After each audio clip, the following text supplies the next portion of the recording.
Okay, I think we will go ahead and begin.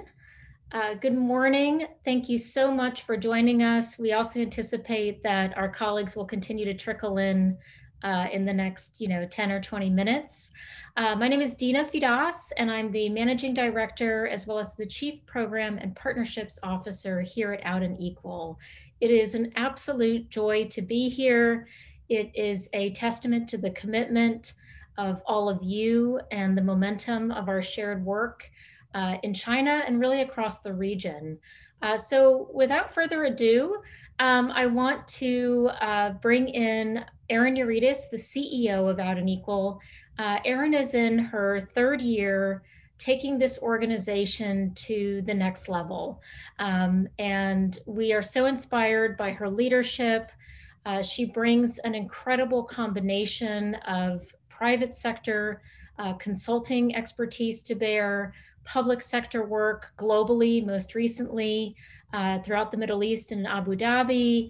And she has, I think I can speak for her, a very special place in her heart for the work that we are doing in China and for our global programs overall, because she knows firsthand that movements like ours are at their strongest when we learn from one another, when we're connected, and then we can truly transform cultures and organizations. So Erin, thank you so much for being here, and give you the floor. Thank you. Thank you so much, Dina. That's very kind. And I'm smiling as you were just briefly recalling about my experience globally in Abu Dhabi, something I don't talk a lot about because it wasn't for that long. But as I left the government work in Abu Dhabi, I started working in international schools and did some work bringing international schools in partnership in Shenzhen, and had just a really lovely experience there, and wish I could have spent more time and traveling throughout the country. It's really good to see all of you. Good morning. I'm so glad you're here. I'm really happy we can all be together as we kick off together the 2020 Out and Equal China Forum. We're here virtually this year. Of course, we're really excited to come back whenever we can, but this is going to be a really fantastic day. It is a rare opportunity. It has been a tough year. I don't need to tell you that in so many ways for so many of us. We are getting through it. Hopefully, we are tapping into our personal resilience, and we persist in looking ahead.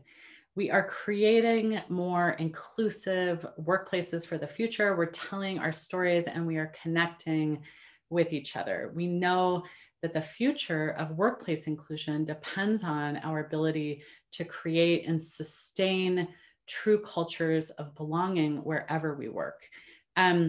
We've been talking about belonging for 3 years, but a lot of people still wonder what that means. Well, I will tell you, it is more than just a feeling or a concept. It is belonging is what we want in our workplaces. It's a workplace in which everybody belongs. It is one in which no one's talent, creativity, or drive are lost in the closet. And it is a strategy for more innovative and stronger businesses. When we can bring our full selves to work, to not hide what makes us who we are, we bring more to our organizations. And I'm not talking only about LGBTQ identities, but working mothers, people with disabilities, and many, many other elements of who we are. Our unique identities give us a unique perspective on everything from workplace problem solving to untapped markets. Creating a culture of belonging begins with developing a comfort in our own sharing and in listening. And so today, and hopefully moving forward with the connections we make here, we are going to break out of our comfort zones and connect with each other. Truly, I have to tell you, we are incredibly bolstered by the success and momentum from Summit in October, and you are part of keeping this going, this learning and action, what we call learning and action community, a global community, frankly, that will never go backwards. this entire year of doing 100% virtual programming, it's been incredible to see the friendships that form and have formed and sustained over the sharing. And so the ways that we can quickly move past assumptions about one another and allow ourselves to be surprised by our deep commonalities. I believe that is what this is all about. So thank you again for being here. I want each one of you who are on this call to really know I am talking to you. I know this year has not been easy, and it may have felt at times like you want to give up. But remember that sometimes progress may feel slow. It is a long game. And as we like to say, in our future is reaching equality together. And me personally, the entire Out and Equal team, we're really looking forward to today and our continued journey with you. I want to sincerely thank Tony Tennisal, the entire IBM team, and everybody who's helped make this event successful, and certainly my incredible staff for making this happen today. We're really excited. So enjoy your time together and have a great day. And thank you so much for being here. Dina, back to you. Wonderful. Thank you, Erin. And now I have the pleasure of introducing Ivy Wong. Ivy Wong does D&I consulting in China. She brings a wealth of experience and expertise on workplace benchmarking. And she has been a terrific partner to us as we've navigated the environment, set priorities and goals, and certainly has been a key part of the committee planning today's event. So thank you, Ivy, and welcome. Thank you, Dina. Thank you for having me. Good morning, everyone. Welcome to another year of China Forum. This is the third year that we are collaborating with Out and Equal for this important initiative here in mainland China and also in APAC region. 2020 has been a roller coaster year for the world, and businesses are inevitably affected.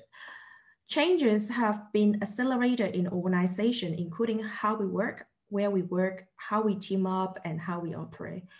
However, there's one thing that companies do not change. That is their commitment to workplace inclusion. And for many, this has even become a priority in their business strategy.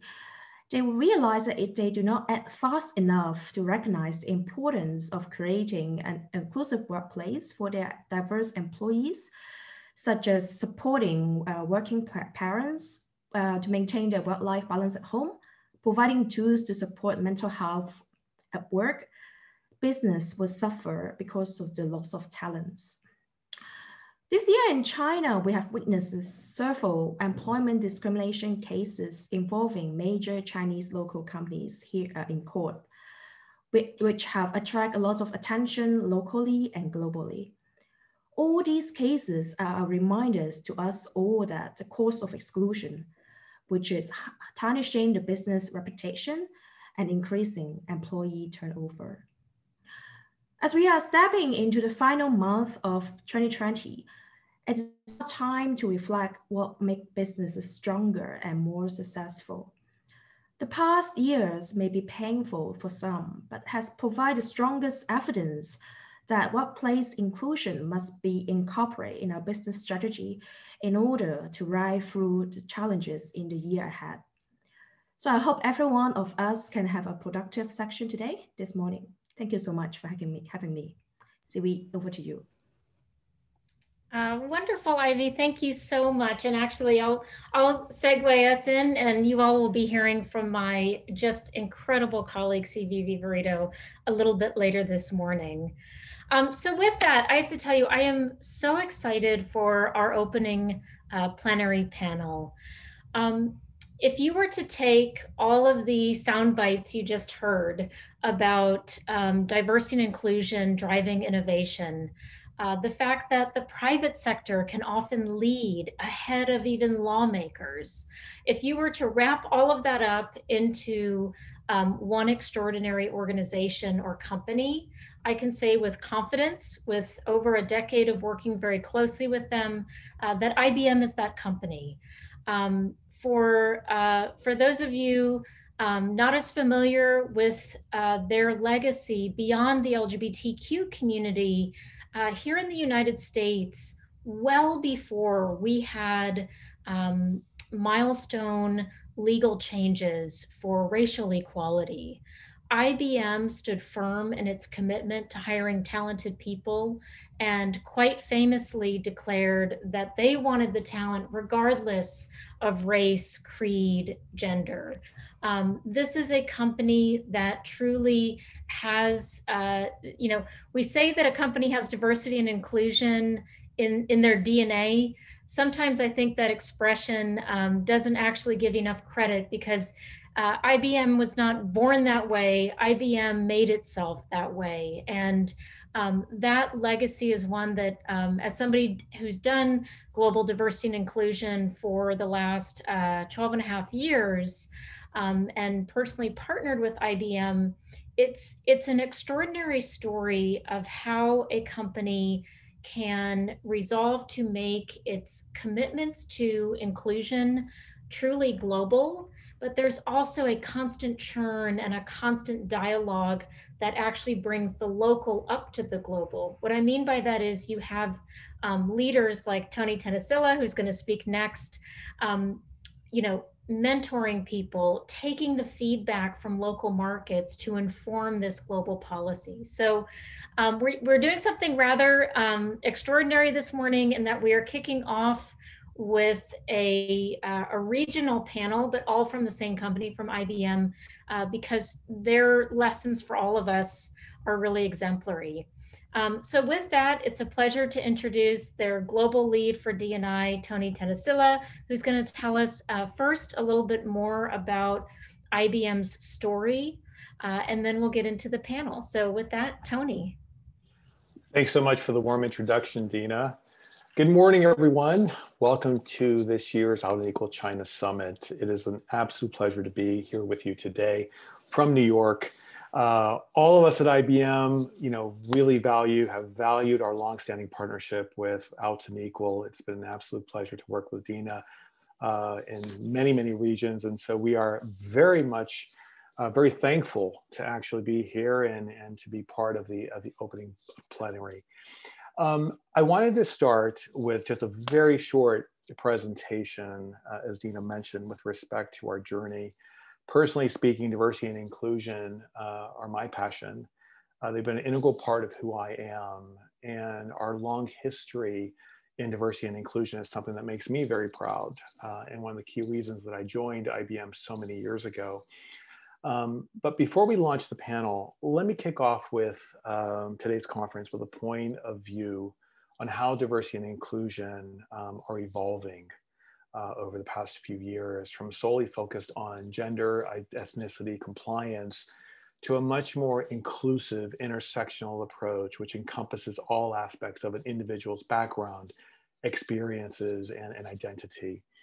And that's something that's very important, especially during the pandemic, as we all know that. I think when we focus on a person's identity, we're able to appreciate attributes that are permanent, sometimes visible, such as gender, ethnicity, as well as other dimensions that are acquired or change over the course of our lives, such as age, socioeconomic, class, or mental or physical ability. So on the next slide, let's go to the first slide and talk a little bit about this evolution. So first of all, as you can see from the slide, when we talk about identity, it's really important for us to understand that all of us, everybody who works in the workplace, really is comprised of many, many attributes: personality traits, leadership style, behavioral style. We all come from different backgrounds, different experiences, and we identify differently. And so it's really important for us to begin with that. But then there's also what we call the concept of inclusive leadership. And that in particular has also been receiving lots of visibility since Harvard Business Review released a study early this year, on how inclusive leaders are effective in helping employees feel respected and valued, as well as helping them to create a workplace culture that's attractive to top talent, business partners, and suppliers. And one of the key elements that really resonates very strongly with me and with the IBM team is empathy. Empathy has become a critical element in today's workplace culture, and especially during this pandemic. And inclusive leaders understand how to be empathetic in the way that they manage their teams. They're also very creative in the way that they leverage available resources and utilize the tools that are available to them to create that nurturing, engaging environment. I always believe that inclusive leadership can especially be helpful in the Asia Pacific region, where there's really a high level of cultural sensitivity toward the LGBT plus community. And one of the greatest challenges that all corporates are facing today in addressing LGBTQI inclusion in Asia is promoting a culture of openness and respect for LGBT plus employees. And we're going to hear a lot about that in the panel.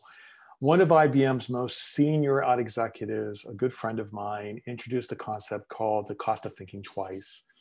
And it's a concept that really means that it's the cost of not being able to be yourself, be authentic at work, and the ramifications that are associated with that decisions. For example, perhaps avoiding discussing your personal life or what you did over the weekend, or refraining from placing your partner's photo on your desk in the office, or just remaining silent when others are making offensive comments. And so we know that that has a tremendous impact on all of us in and outside of work.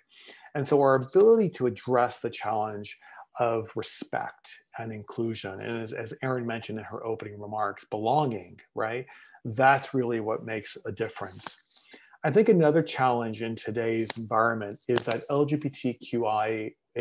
LGBTQI workforce has undergone a fundamental generational shift, both in the way it defines itself and what it expects of workplace inclusion. So we also know that the LGBTQI workforce is far more racially diverse, more likely to include women, transgender employees, people with more varied sexual orientations than in the past, particularly among younger generations. So consequently, the diversity, the equity, the inclusion programs in place at many companies today, while they're beneficial, are no longer sufficient. In addition, another challenge that we face is that the younger generations, many that are joining today, are resisting labels. You don't want to be labeled. You don't want to be classified into just one specific constituency. And so we really need to remove those labels and create a much more intersectional environment. So for us at IBM, it's really important for us to promote the notion of bring your authentic self to work. And without doing so, we're not able to create that environment that holistically promotes a safe, respectful environment, as Dina mentioned in her opening remarks. Let's turn to the second page, the second and final page, CV, thank you. So I'm very proud, as I said, to be an IBMer. We have more than 100 years of work on diversity, inclusion, and equality in the workplace. Our legacy and our continued commitment to advance equity in a global society has made us leaders, and we're very proud of that recognition. We're guided by our values, our beliefs, and we're proud to foster an environment where every IBMer is able to thrive because of their differences, not in spite of them. For example, as you can see here from this slide, we've been on this journey for a long time, and so we have accomplished many milestones in our journey. For example, we hired our first person with a disability in 1914, our first female vice president in 1943, and in 1953, our then president, T.J. Watson, published the company's first equal opportunity policy letter, which was the first non-discrimination policy of its kind. We incorporated sexual orientation, gender identity or expression into that policy letter back in 1984 and 2002, respectively. We launched our LGBT Executive Council back in the 90s to encourage our senior executives to address the needs of our global LGBT plus community. And since then, we've welcomed numerous out executives who share their coming out story and who represent IBM in the marketplace. Our employee resource groups were also launched back in the 90s. And over the years, we've seen a transformation of how we define an employee resource group at IBM.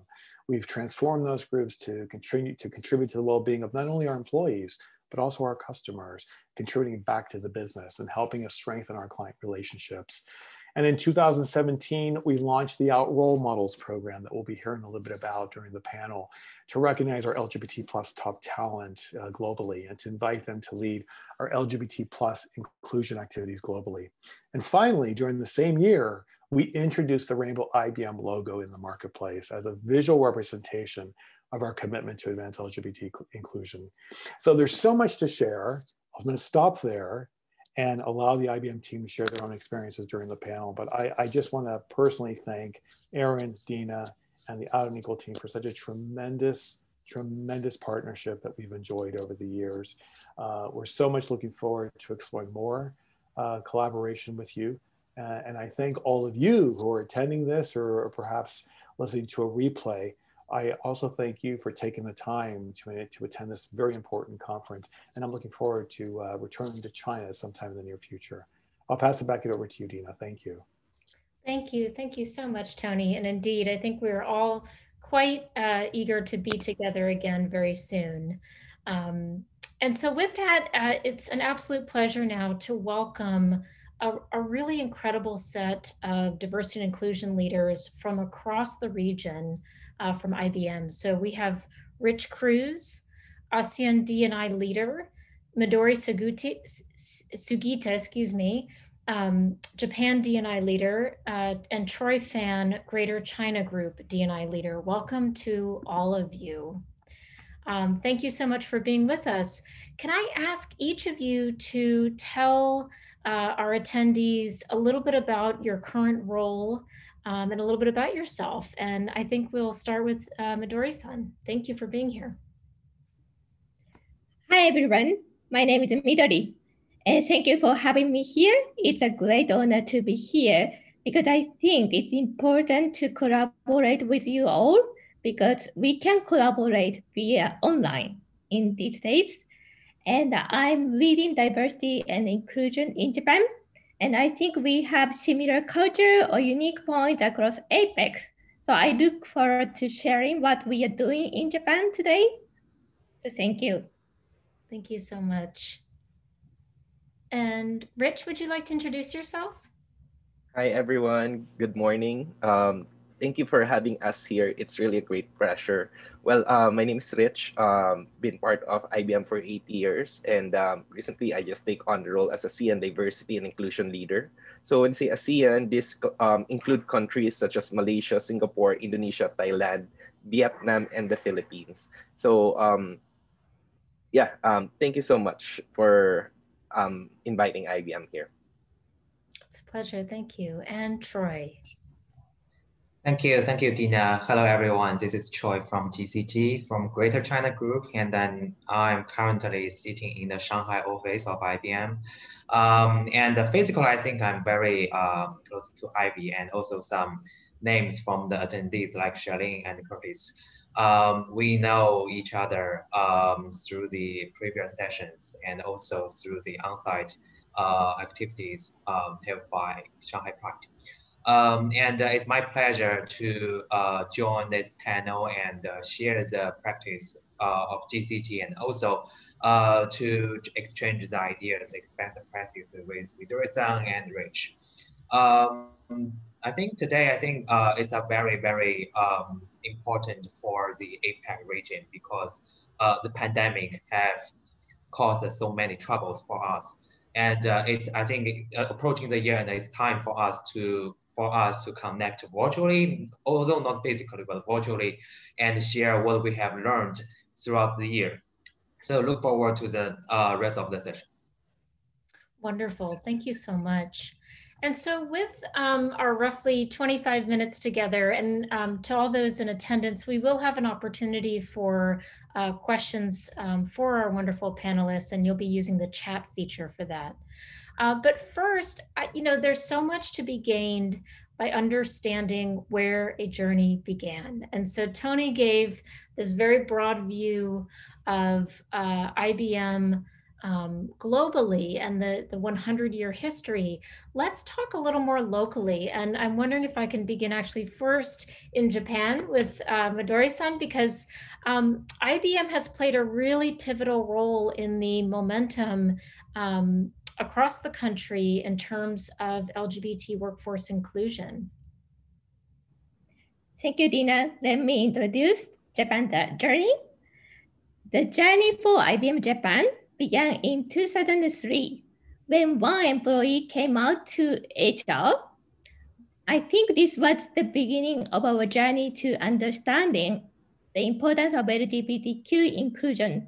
Since then, we have discussed and conducted education training sessions and formed an ally group almost 10 years ago to advance our transformation. Our activities are not within IBM, not only within IBM, we collaborated with NPOs and other peer companies in Japan. Actually, we formed a consortium that we call Work with Pride in Japan. They host a big forum every year in order to raise awareness and award LGBTQ-friendly company as a gold medal company. IBM Japan have got a gold medal for 5 years, and I personally, I'm honored to see nowadays more and more companies try to achieve the gold medal, which means that has a great societal impact. At the same time, we are leveraging a global organization. IBM and Open for Business partnered together in 2019 to launch an executive roundtable, and we discussed the business, social, economic, business benefits for advancing LGBT plus inclusion in Japan. Even though the law doesn't allow same-sex marriage, IBM and some cities have recognized partnerships since 2015, and recently many NGOs are trying to change this law. This is a brief journey in Japan. Thank you so much. And there are already several, I think, key takeaways. One, engaging allies. Two, for IBM to lead this consortium, there's an expression, there's strength in numbers. And so when you find peer companies, you can accelerate the pace of change greatly. And now I'm thinking about Rich. Now, Rich, your portfolio includes some very diverse countries with respect to cultural dispositions, but also the laws as they relate to the LGBTQ community. And I'm wondering if you can tell us a little bit about comparing and contrasting some of those countries. Okay, thank you, Deanne. Yeah. For ASEAN, as mentioned, we are comprised of 6 countries. And yeah, there are different cultures, background, and government policies to be considered for each of the country. But for the journey itself, if I may say, the biggest market that we have or country that we have for diverse inclusion is the Philippines. And that's where the journey began. In the year 2006, we started the Eagle Business Resource Group. Eagle stands for Employee Alliance for Gay, Lesbian, and allies. So BRG was formed in the country, and the main purpose of this is to engage and help our IBM or LGBT plus community.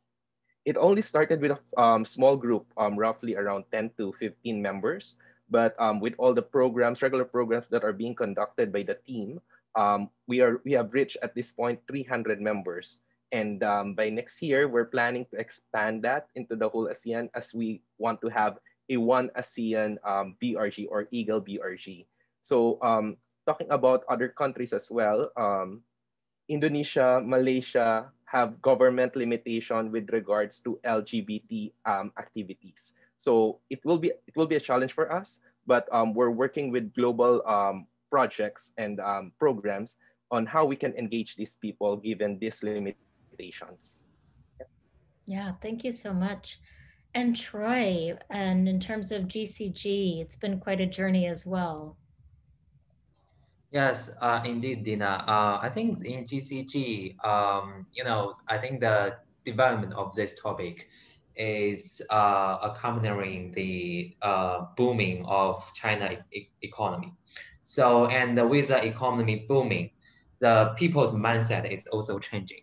So if you can imagine, like 20 years ago, when we talk about LGBT, the society holds a very, very negative perspective. However, now we can have local organizations like Shanghai Pride, and also it's not only the multinational companies, but also the local companies. They are forming the D&I team and advocating the inclusion for LGBT groups in the workplace. So in this among the society, I think this has been a very good progress. However, because GCG covers 3 markets: China mainland, Taiwan, and Hong Kong. If I look at the 3 markets, you can still see the gap between Hong Kong, Taiwan, and GCG and the mainland China. In Hong Kong and Taiwan, we can do very aggressive activities. For example, we can form alliance with other local companies and form some local events in Hong Kong. And just in November, and I think at the end of October, in Taiwan, we participated in the Pride Parade. So in those 2 markets, although the markets are smaller, but in those 2 markets, we can show IBM's eminence in LGBT plus inclusion. However, in mainland China, the activities can be more conservative because there is not a very friendly legal environment or cultural environment. Actually, the majority of people, although they have the awareness, but they don't have the advocacy. So here, I think the imbalance of the progress is one challenge for me, and I think it also applies to APAC. Now we are forming the APAC big region, and across APAC, like underage in ASEAN countries, the development is also unbalanced. And I think some countries like in Singapore, I think the status is more advanced. However, like in mainland China, the status is not that friendly. So I think this is the current journey, and how we should move forward. I think we need a cross APAC collaboration. And I think this is a topic we are going to discuss in the rest of the session. Yes, indeed. I'm curious actually about visibility, and if any of you care to comment, in the time that you've been at IBM, have you seen a change in the everyday visibility of people who are LGBT or who identify as allies? Maybe I can start first. Echoing Tony's point just now, that the generations are changing. So if I look at the older generations in GCG, I know that among them there are LGBT groups, and in GCG we have around 60 LGBT employees who declare themselves in Workday or internal system, but we don't know who they are.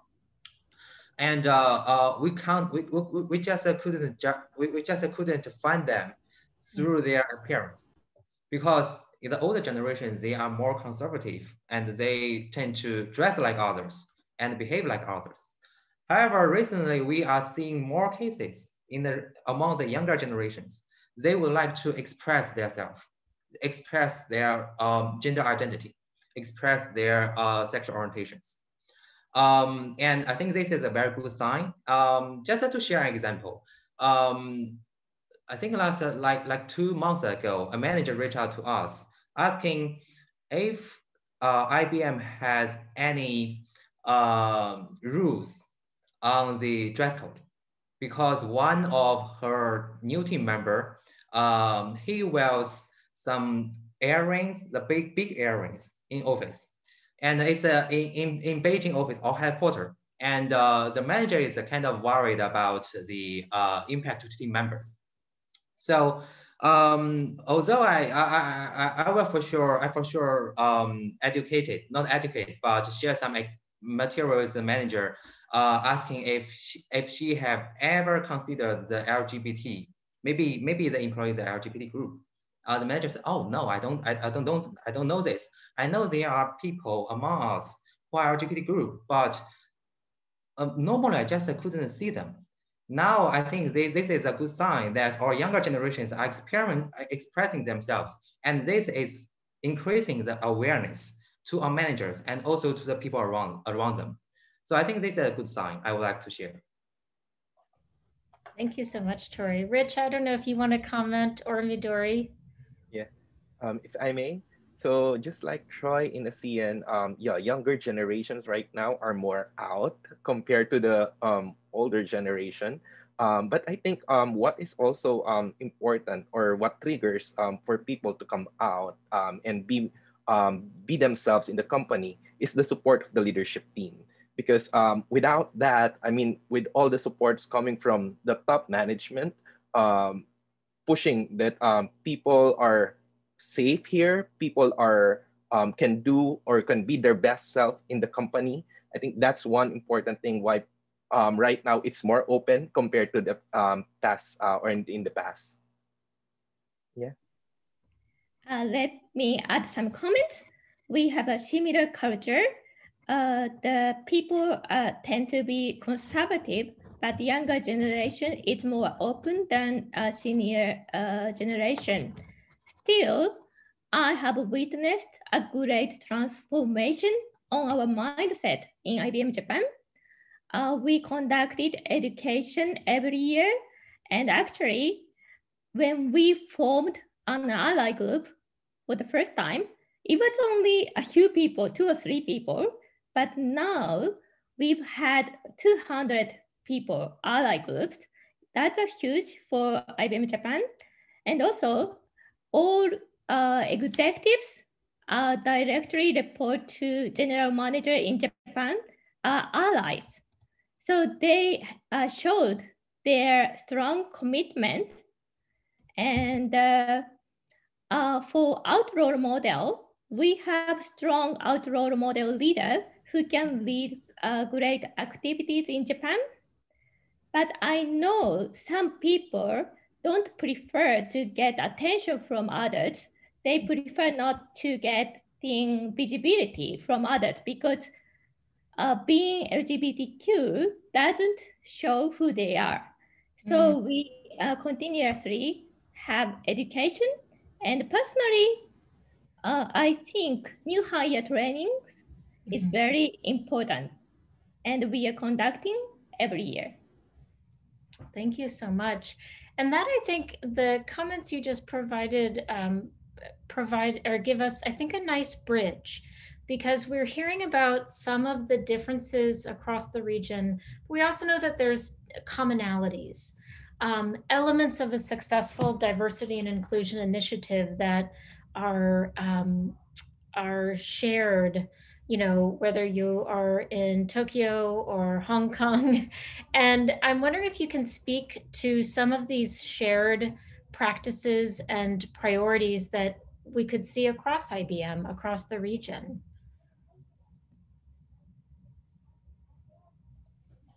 Rich, you want to start, or Troy? Sure.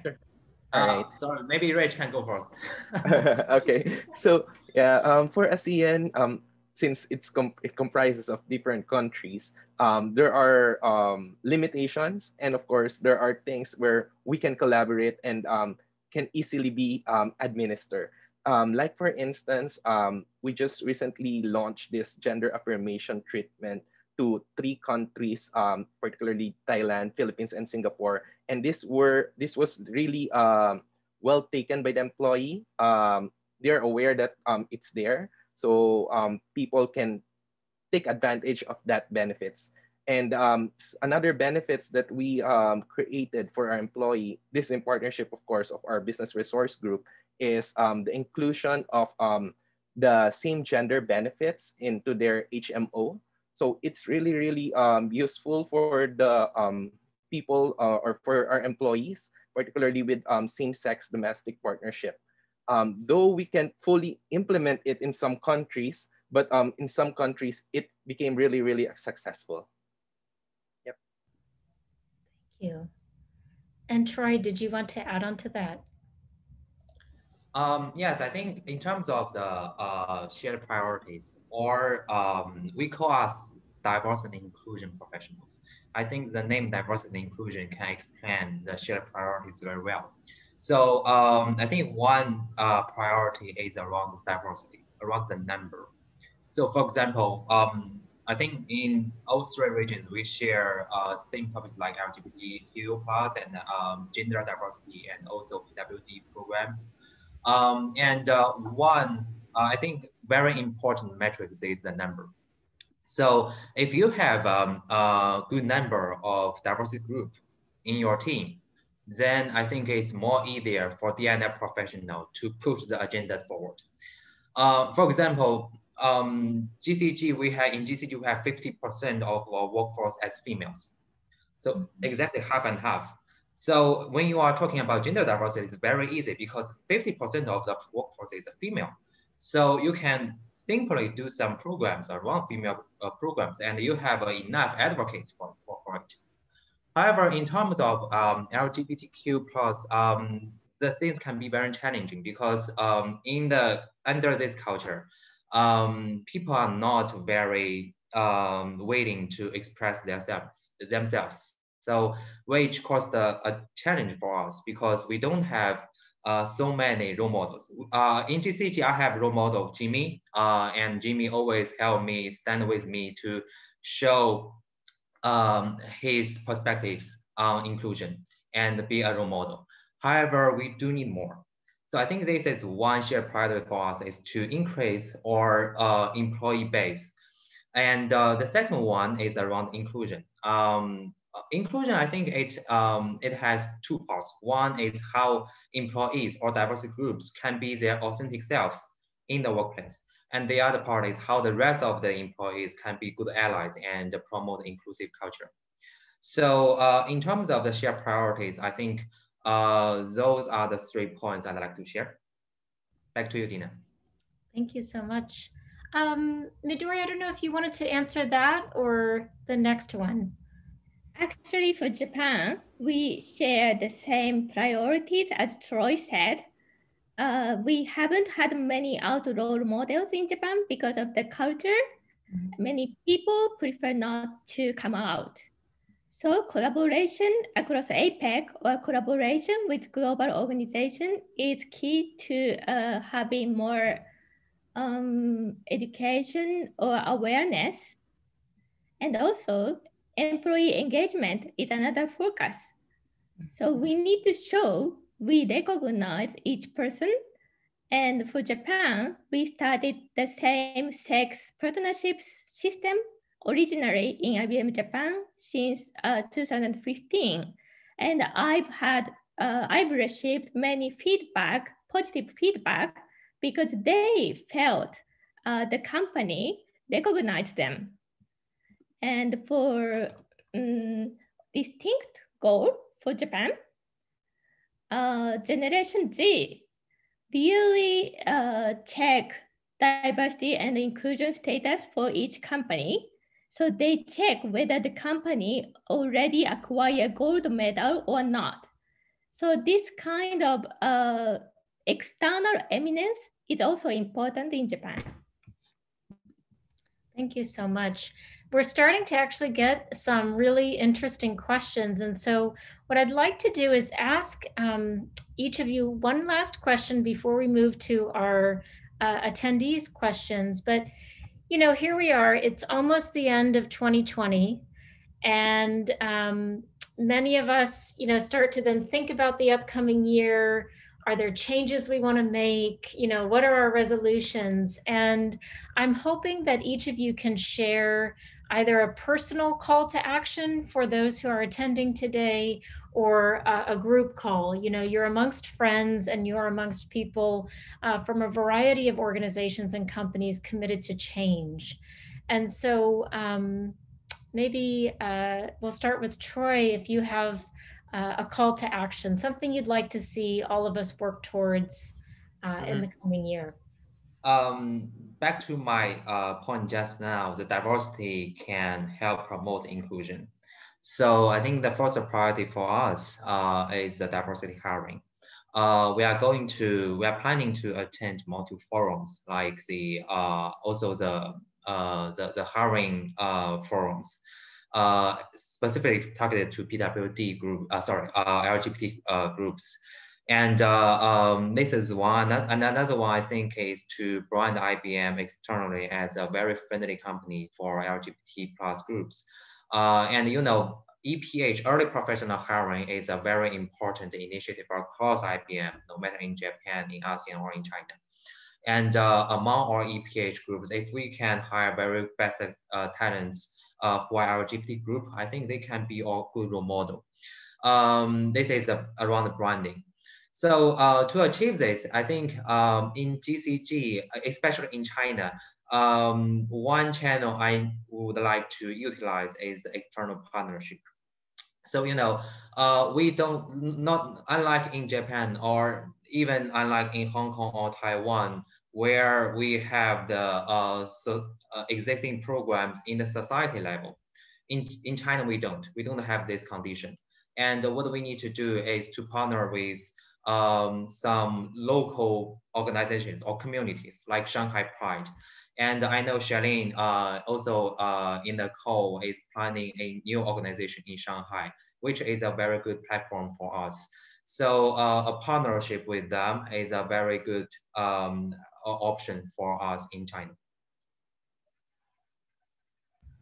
Thank you so much, Troy. Midori or Rich? Yep. So in 2020, during the pandemic, it limited us with some of our programs.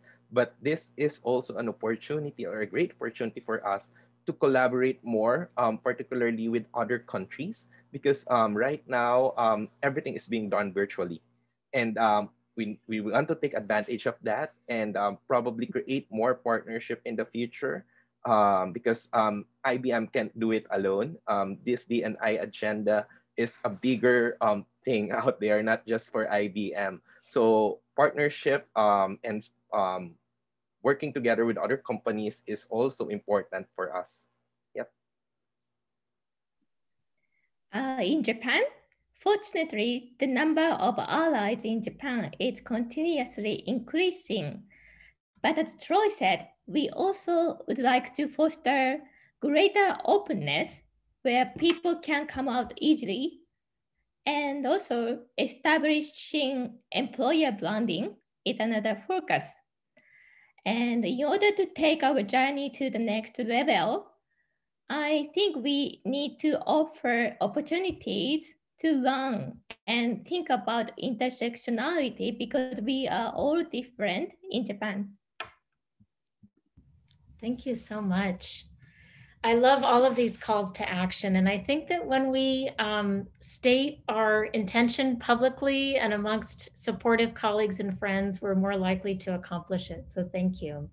So you have sparked a lot of thinking and questions from our audience. And this being primarily the business community, of course, one of the first questions is, how do you measure success? How are you evaluating success with your programs? How are you measuring it? I think the diversity number is a very key measurement. So if you see our self-declared employees number increasing, then it means that no matter our hiring or engagement practice, they are effective. If you see it decreasing, then it means that maybe it's not because the environment is not engaging, but maybe it's because the business situation. But if it's decreasing, and if it's decreasing faster than other diversity groups, then it may mean that your program can be a trouble. So if in your company you have the option to implement a similar program like a self-declaration, like what we did in IBM, I suggest you do this. And people declare themselves, and their personal information will not be released. You can only see a number. You don't know who they are, but this will be a good measurement. I think this is one thing I'd like to advocate. Yeah, on our end, survey is really important. So we listen to our employee sentiment, and from there, that's how we create a more improved or more better program in the future. So every year we have this employee engagement survey that we release the employee, and there are certain factors that are measured here. And quarterly, there's also a mini survey on top of the after program survey that we also send. So yeah, we listen to the employees' feedback because that is really important. The same here in Japan. Engagement score is quite important. And as I said before, we developed the partnership system in Japan, but the number of employees who actually use the partnership system is not huge. It's just few people, but it's resulted in engagement score because it shows the company recognize each person. Wonderful. And so I think, Troy, this next question is primarily for you, but certainly would welcome others' insights. This is such an important question. I should note that some of the attendees are not necessarily with multinationals and don't have the support and the momentum of being part of an inclusive multinational. So the question is, for a company just starting this journey in China, what are the most important actions we should take to increase the probability of success to create an inclusive workplace for our LGBT employees? So what are those initial steps that a company can and should take? I can totally understand this question because if it's not in a multinational company in China, it's quite difficult for a local company to raise this topic. And I have typed my a simple answer to reply, but I'd like to explain more. What I suggest is a top-down approach instead of a bottom-up approach. So just now, Rich and Midori-san also mentioned the leadership accountability. So in terms of a culture change, especially in a small company or startup company, leaders' accountability is very key. You couldn't expect this topic to have a bottom-up impact because in a local company, especially when you don't have the D&I practice in place, it's very hard for a LGBT employee to voice out. So you have to let the leaders know the importance of this topic. So if one or two of your top executives would like to be advocates for this for this topic, then you can form a team around him or her and start with some very simple practice activities. For example, in the Pride Month, you can you can just plan some activities and also use some cultural items. For example, you can have the put some rainbow flags in your workplace, and so that people know that okay, this is the company is raising awareness. And I think sometimes leaders' video message or blogs can be a very good advocate for this topic. So starting from small and start the baby steps, although it's baby step forward, but the baby steps can be big steps after a long run. So this is my suggestion. Thank you so much. And Rich and Midori, not necessarily specifically only for China, but what would you say are those key first steps for anyone beginning a D&I conversation? Yeah, on our end, this is what I usually say as well to those country or to those companies who reach out to me when they want to start their D&I journey. Start small, start something that's really important. So as what Troy mentioned, maybe a simple flag during Pride Month or having this colorful banner in your table. Small things can mean a big or can create big things in the future. And if you don't know where to start, we're always here. IBM team is always here to help. So you can reach out maybe to Troy, Midori, Tony, or myself. So we can help you help educate, continue educate people, and create awareness? Let me add some. As Troy mentioned, I think top leaders' commitment is strong, powerful tool for raising awareness. When we created the ally group for the first time in Japan, we persuaded an executive why it's important, and we have him as an executive sponsor for the group. And now he voluntarily do many actions by himself. Wonderful. Thank you so much. You know, there was an early question that I think I had missed the first time around. But the question is it easy/natural for employees to come out while working at IBM? What would you say? Well, if I may, so for ASEAN, since we're comprised of different countries, there are some countries that will, it's not really easy to come out, particularly for Indonesia and Malaysia, where government policies or regulations are there that are limiting these people to come out. But for countries such as Singapore, Philippines, Thailand, where the culture is more open to LGBT plus communities, I think it's easier for people to come out. And yeah, leadership support and programs are available for these people. So it's easier for them to say or come out as an LGBT. The thing here is challenge that we have experienced is on the numbers. Though they are out, they're saying that they're joining the programs. There are people who don't really self-declare themselves in our tool. So we can't really determine how many is the population, the exact population that we have for LGBT. And the same with PWDA. It's not just LGBT, but with our other constituency, it's hard for us to determine the exact numbers. But on the program support, they are there to support all of those programs. Wonderful. Now, Rich, you just mentioned the initiative of self-declaration, and one of our participants is wondering, can you just share more about what that is? Yep. So in IBM, we have this tool called in Workday, where people can self-declare themselves as LGBT, as PWD, and the numbers will remain confidential, and it will be used only for certain purpose. But yeah, there's for some people or some employees that we have, there's still a fear that if I may share the number or if I share that I'm this person or an LGBT person, people might look at me like this. But we keep on reinforcing and saying to our employees that this number are confidential and will only be used for certain programs. Wonderful, thank you.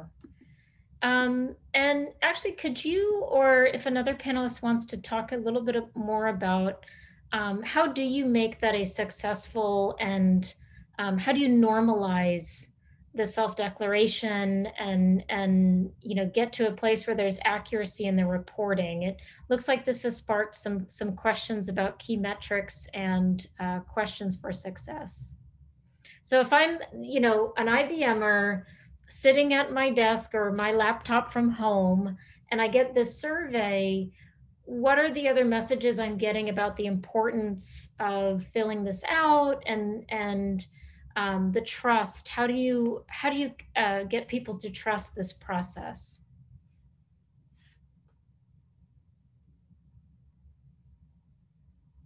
Okay, so on our end, there's a continuous campaign on this. We regularly release communication that people can self-declare, and these declarations that you provide will be used in creating a more inclusive programs for our employees. So that's how we gain the confidence of our employees to self-declare. And yeah, there are also roadshow on this when we go to different groups to share that we have this tool, because sometimes it's just a matter of people don't really know that, oh, we have that. So yeah. Thank you. And of course, even more questions are piling in. There are two questions with a similar theme, which is, we often gather to talk about best practices and our successes, but along the way, there can be some resistance. And there's a question if you can, have you faced any negative feedback in your respective regions and countries when trying to roll out LGBT plus inclusion? I see. After the question, it typed especially in China, so I'll start first. Yes. We do have some failures in terms of inclusion practice. I remember one example is around our transgender employee, and her identity is a female, and physically she is a male. One time, actually everyone in her team knows this fact. But one time when she went to the restroom, one cleaner who is a female met her and blamed her that what are you joining? Why are you entering this? So this is quite offensive for her. And she raises this question. She raises this concern to us. So this case really taught us that our inclusion practice, learning and education should cover not only our employees but also our other groups which have a day-to-day interaction with our employees. So for example, like our cleaners and also the site supporting staffs. So we did some sharing to our cleaning staff and to ensure that such things won't happen again. So in terms of this cultural shift, you're going to have to ensure that employees experience 100% protected. So it's not only about our employees within the company, but also outside our company. Actually, in Japan, we had a similar case about the restroom. So we built multi-purpose toilet in every floor. And actually, it was good for everyone because it was not only for LGBTQ, but also for people with diverse abilities. So focusing on inclusion is very important for everyone. Now we understand. Absolutely. Now, on this focus on inclusion, there's a great question here that's specifically about how IBM has made the business case, not the heart case necessarily or the head case, but the business case. Why does this make us stronger and more competitive? And the question is, how have you made the case both internally in the organization and externally? Yeah, I think it's a very important question because whenever you would like to, whenever a HR would like to launch a program or launch a practice, you should have a story. You should have to present a story to a business leaders. Why are you doing this? So I think the business case is already written in our leadership education and also our training materials for all employees. So I think one important business case, one big important business reason is innovation among a diversity group. So whenever you have a diverse group in your team, for example, very obviously, if you have only males in a team, so clearly the conversation and the discussion can be more constructive than a group with both males and females, especially in a technical group. So this is why we advocate technical women. And similarly, if you have LGBT in your group, and also sometimes our LGBT employees have very brilliant ideas. And like Tony said, our young generation LGBT employees would like to express their identities more often than others, which also means that they would like to bring their own innovative ideas more bravely than the others. So innovation, I think, is a very key business case. And externally, it's all very obvious that the employer branding is very important again if you have a diverse group. So like echoing back the younger generation, the young generations, sometimes when we bring in some early professionals from universities to our workplace to visit, they may ask this question. So if there are any inclusion practice for females, for tech goals, for LGBT groups, for PWDA programs, for PWD employees, they ask us a question more often than the older generations. So if you want to hire young generations to your workplace, then this is a very important thing to keep in mind. Maybe just to add, another thing is an employee engagement. Because imagine an employee who's working in a company and can't express himself properly. So the more inclusive a company or an environment is, the more productive the employee will be. So that's how we see it. The more productive he'll be, the more engaged he'll be. So the more this employee will stay to the company and retention problem will be solved. Thank you so much. Midori-san, did you want to add to that? Yes, and IBM Japan led diversity and inclusion in Japan. Therefore, many peer companies asked us some tips or knowledge about how they can transform diversity inclusion in their companies. That can help us to build relations with many companies. That would be great opportunity for us to work with many companies. Wonderful, thank you. And I'm monitoring time here. I'm seeing some really good detailed questions related to Singapore, and I might recommend that we also do a little side conversation about that. Thank you for raising these. I think as we start to wind down, though, there was a question from actually my colleague CV Viverito that I think is really what it means to bring these commitments to life. And so CV writes, what is something that we can do every day to make a difference? For those with more difficult work environments that maybe lack fully inclusive policies, are there more simple everyday actions that allies can take to advance inclusion and a sense of belonging for LGBTQ plus employees? So what are some things anyone can do? You don't have to be the ERG leader or the D&I leader or the CEO, something that anyone can do to begin to support LGBTQ inclusion. Well, Maybe. Sorry, go ahead. Okay, so I think on my end, it's pretty more on the use of language. Somehow we need to be sensitive in the language that we use in our everyday conversation.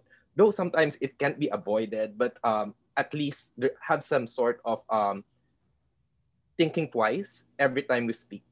So I think that will really help, particularly for our LGBT plus community and to our other constituencies as well. Wonderful, thank you. My point is how you link this topic to their day-to-day life.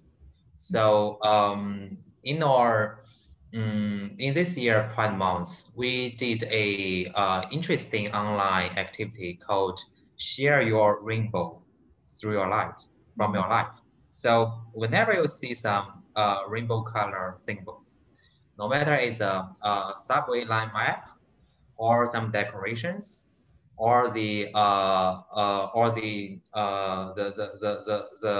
light decoration, whatever it is, you can share it with us, and it can be recognized your support to LGBT inclusion. So so a lot of employees through this program, they found the rainbow in their day-to-day life anywhere. So it's some pictures are really very exciting.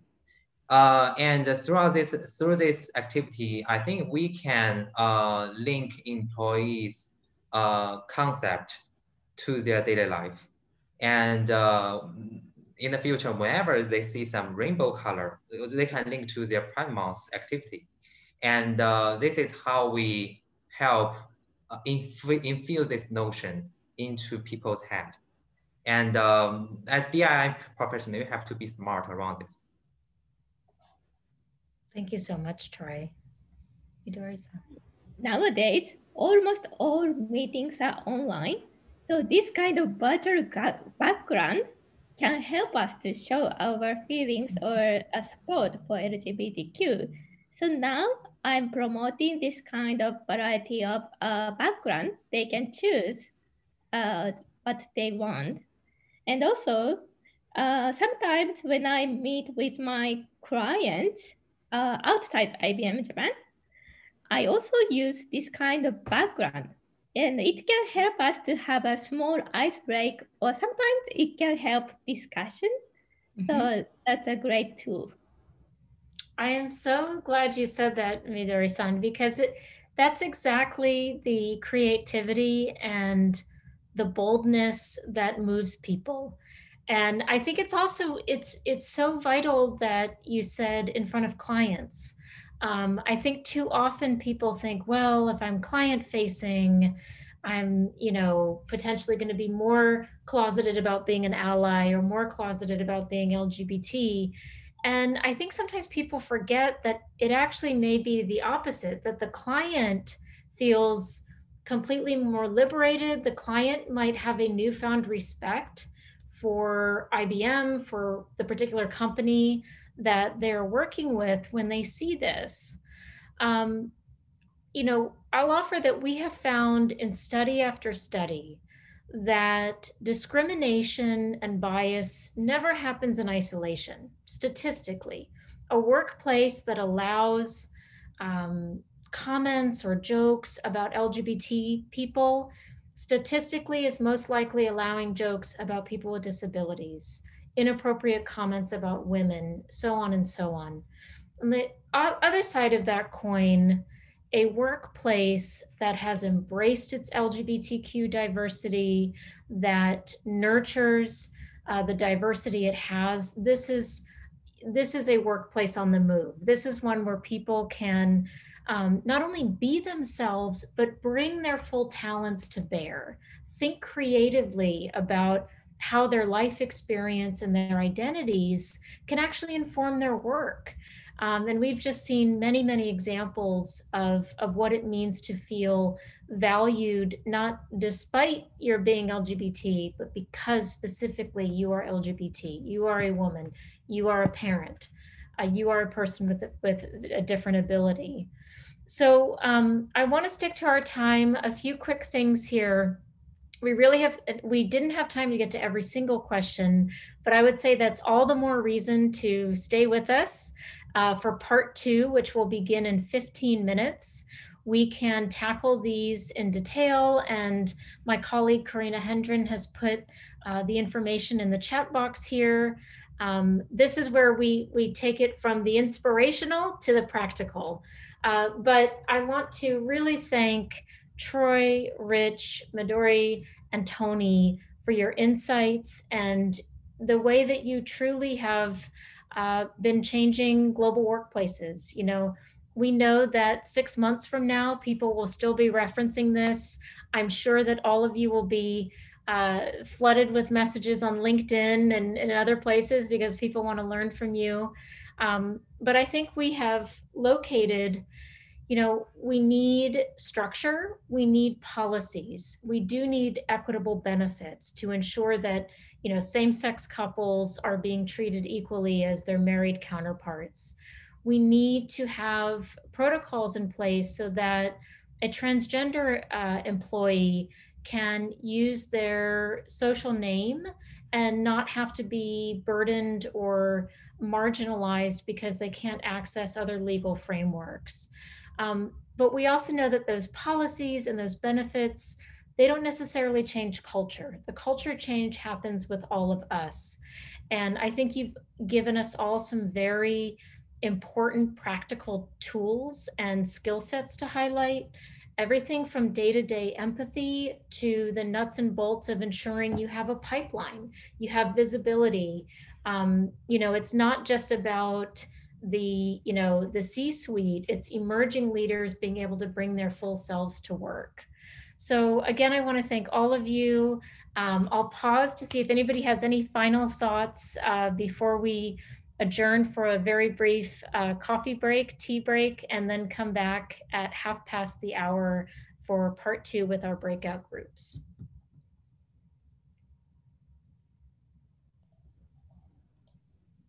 Just one quote. This is what my role model Jimmy, or other role model Jimmy, told me.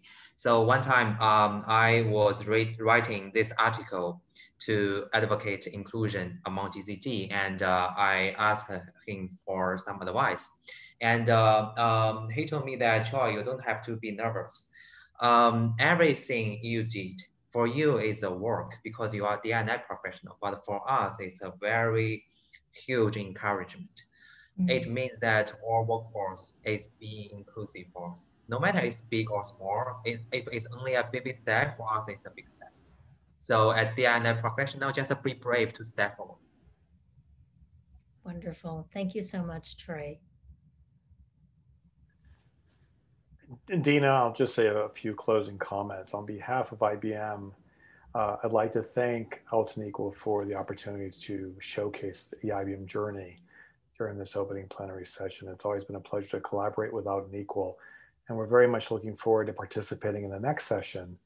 And as you mentioned, taking it from strategic and visionary down to the practical. So I'm looking forward to that discussion as well. Wonderful. Thank you so much, Midori-san and Rich. Again, thank you. And so I don't know about you, I'm going to run and get a nice hot tea, and we will do our breakout sessions in 12 minutes. And so once again, I'll let everybody know that the link is in the chat box, and this will be a great opportunity to dialogue. It's also perfectly fine if you prefer to take it all in and listen. And after part 2, after today, we will be circulating some toolkits. I probably should have said that at the beginning as well. We're going to share additional links. I know there was a lot of interest in the self-identification surveys and how to collect that data. IBM has some best practices that they've shared with us, and we are also going to circulate toolkits for that. So wonderful. Well, this has been an energizing start to the day, and we will see everybody in 11 minutes. Thank you.